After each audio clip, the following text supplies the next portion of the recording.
อ้าวเท่าหึเจ้าสิไปไสก็สิไปบ้านเฒ่าสิไปบ้านอีกแล้วติเออเอ้าเจ้าก็ไปดูแท้โอ้ยไปเฮ็ดธุระเฒ่าธุระมันบ่แล้วไปงวดก่อนนี่มันบ่แล้วก็เลยสิไปอีกซั่นเด้ก็เลยสิไปอีกเออ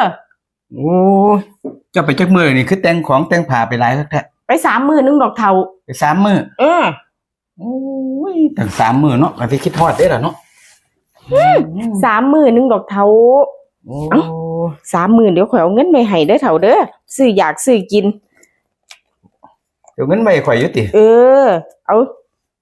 3มื้อ300พอบ่เฒ่าโอ้ยเจ้าอย่าไว้ข่อยเฮ็ดหยัง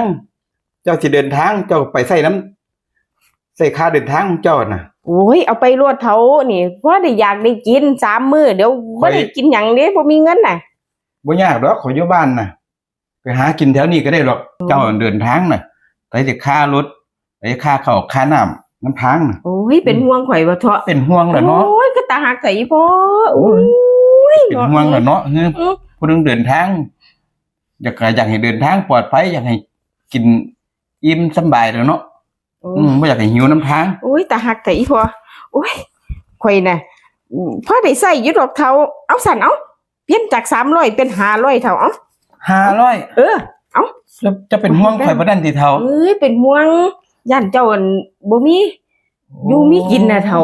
ข่อยไปแล้วบ่มีผู้ใดเฮ็ดกับข้าวกับน้ำอีหยังให้อยู่ให้กินเด้อเฒ่าเจ้าต้องได้ซื้อเด้ติเออโอ้ยว่าสิเสียน้ำใจเจ้าข่อยเอาไว้ก็ได้เฒ่า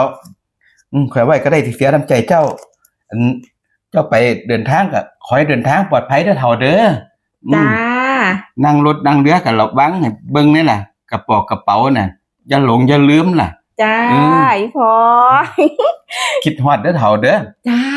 อยู่บ้านน่ะเฝ้าบ้านเด้อเฒ่าเด้ออย่าไปเที่ยวใดเด้อโอ้ยบ่ไปไสดอกก็สิอยู่บ้านอยู่เฮียน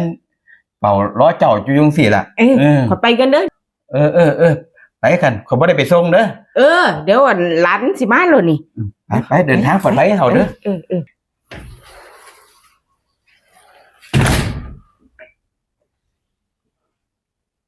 ฮัลโหลโม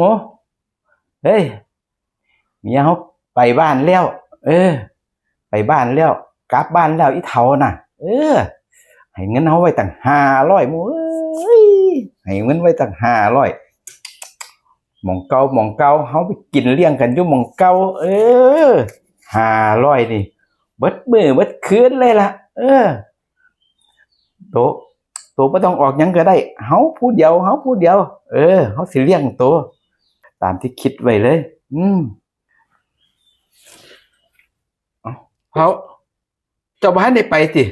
บ่ต้องเว้าแนวใหม่สิไปหยังสิไปใดฮะสิไปใดข่อยว่าสิชวนหมู่ไปหาปลาน่ะเฒ่าไปหาปลาโอ้หาปลาคักเถอะเนาะไปไหลไปเป็นปลาไหลเนาะจนไปเลยไปน้ำกันไปแต่งเสียผ้าเลยไปน้ำกันกับข่อยบ่ให้เจ้าอยู่แล้วไปน้ำกันเงินเก่ามานี่ไปแต่งเสียผ้าเลย